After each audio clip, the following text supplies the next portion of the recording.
waxaad tidhi sool baanu faa'iido aanu gelinay leg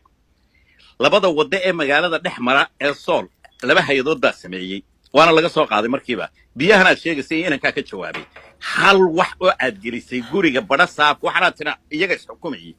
badha saabka yuu ahaa xukumayey ciidan kasta yaa haystay labadaasaa meeshan xukumayey labaduba yay ahaayeen isweydii waxaad kaloo isweydiisaa reer sool 120 nin baa laga dilay adaana haysto ciidanka Somaliland baa haystay hal qof looma soo qabanoo kii wax diloo cararaya ayaa ciidanka waar dhex galayo aan hayaa reportkii waana soo saari doonaa runtii way imanaysaa waan gacanta lagu hayaa dilkaad u geysatay 120 nin oo aqoon-yahanaa oo koofiyadii dadka ah ayaad meel kaga warrami waday waddo walba adaa taagnaa dawlad u sheeganaya 15 sannadood nin umaad soo qaban leeg waxbaan u taray baad lacagta la jarayay hargeysaynu ku cunaynay waa ta la waayay 1 pound laga waayay maxaa ku sameysay hay'adaha red baad ku qortay red zone